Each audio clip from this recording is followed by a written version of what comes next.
Kalau kontraksi palsu, paling dia kontraksi hanya mules. Kontraksi itu seperti perasaan mules dan mau BAB. Jadi pembukaan ada 1 sampai 10. Apel itu hari perkiraan lahir.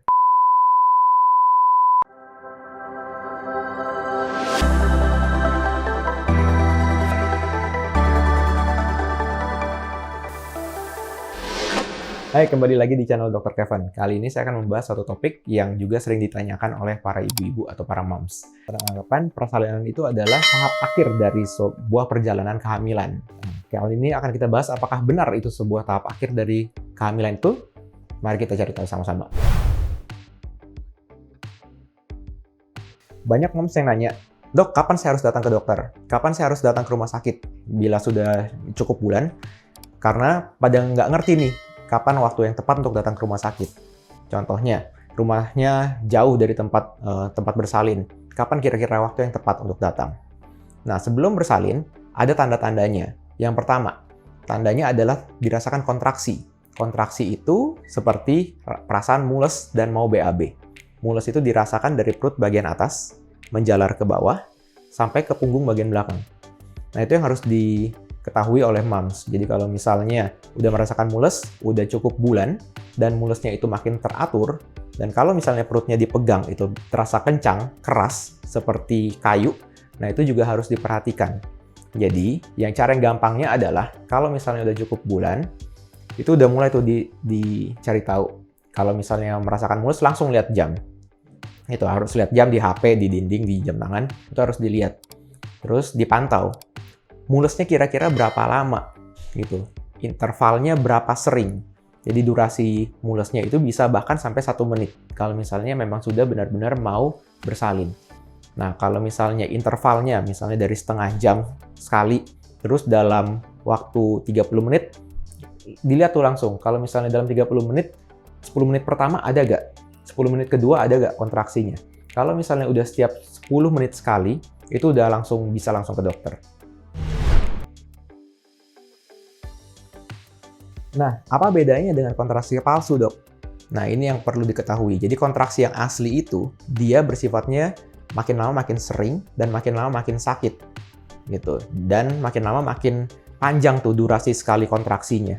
Gitu. Dibedakan dengan kontraksi yang palsu. Kalau kontraksi palsu, paling dia kontraksi hanya mules 30 detik, 20 detik, terus hilang. Atau misalnya disertai dengan gerakan bayi. Karena setiap kali bayi bergerak, itu ada kemungkinan untuk rahimnya berkontraksi. Itu yang normal. Jadi kalau misalnya masih kontraksi palsu, dia akan hilang. Jadi 10 menit kemudian dia nggak ada. 15 menit kemudian dia nggak ada. Ternyata setengah jam kemudian baru ada. Terus 45 menit baru ada. Terus baru 20 menit lagi baru ada kontraksi sekali. Itu kontraksi palsu. Jadi kalau tadi kontraksi yang asli, kontraksi yang beneran, itu adanya setiap 10 menit. Gitu. 10 menit sekali. Gitu. Bahkan kalau misalnya yang sudah pembukaan yang udah mulai besar, itu bisa sampai 5 menit sekali. Jadi kalau misalnya kira-kira 5 menit sekali, itu pembukaan berapa, dok? Ya, itu mungkin bisa pembukaan 5 atau 6. Jadi, tapi itu nggak 100% selalu seperti itu. Jadi tergantung dari tahapan tiap-tiap orang. Nah, kalau misalnya rumahnya jauh nih, misalnya kalau kita di Jakarta, kan kita nggak bisa memperkirakan tuh waktunya kapan sih sebetulnya. Kalau misalnya udah 10 menit sekali, dan rumahnya misalnya tinggal di Jakarta Pusat, dan mau bersalin di daerah Pantai Indah Kapuk, ya itu bisa tuh dari 10 menit sekali. Tapi kalau misalnya rumah yang sudah dekat di dalam komplek perumahan tersebut, bisa nggak apa-apa. Misalnya tiap 5 menit sekali, nah itu langsung baru datang nggak apa-apa. Gitu, takutnya kan kalau di Jakarta kita nggak bisa memperkirakan macetnya seperti apa. Nah, terus tanda-tanda berikutnya adalah muncul lendir sama darah keluar dari jalan lahir. Nah, ini sebetulnya tanda-tanda adanya terjadi pembukaan. Gitu. Jadi, setiap pembukaannya akan lebih besar, itu lendir sama darahnya akan lebih banyak. Gitu. Pembukaan itu apa? Pembukaan itu bila mulut rahim itu terbuka, yang kita ibaratkan kalau pembukaan 1 itu sama dengan 1 cm. Jadi, pembukaan ada 1 sampai 10. Gitu.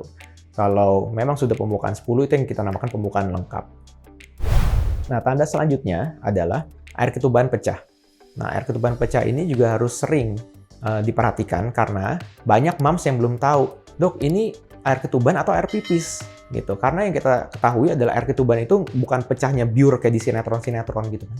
Jadi tiba-tiba terus tiba-tiba langsung pecah biur, itu enggak. Jadi enggak selalu seperti itu. Jadi bisa aja ketubannya tuh ngerembes dikit-dikit, kayak pipis.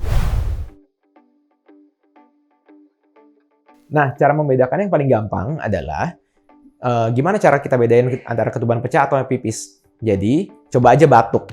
Kalau misalnya kita batuk, terus keluar air ketuban, atau misalnya basah, itu kemungkinan besar adalah air ketuban. Kalau misalnya pipis, kalau kita batuk, itu masih ada kemungkinan untuk ditahan. Gitu. Jadi ada otot kandung kemihnya, otot uretranya itu yang akan menahan supaya pipisnya nggak keluar. Beda dengan kalau ketuban. Kalau ketuban kan sudah tidak ada otot yang menahan. Jadi kalau misalnya kita batuk, peningkatan tekanan dalam perut itu akan menyebabkan rembesan itu. Gitu. Selain dari misalnya dari bau, dari warna. Karena kadang-kadang juga kalau ibu yang minumnya banyak gitu, air pipisnya pun juga akan terlihat jernih dan tidak terlalu berbau pesing. Nah, kalau misalnya, dok, saya sudah HPL. HPL itu hari perkiraan lahir. Jadi yang kita sebut HPL itu adalah 40 minggu di usia kehamilannya. Tapi belum ada kontraksi, gimana? Nah, itu nggak apa-apa, nggak usah khawatir. Terus harus diperiksa lagi. Diperiksa ke dokternya.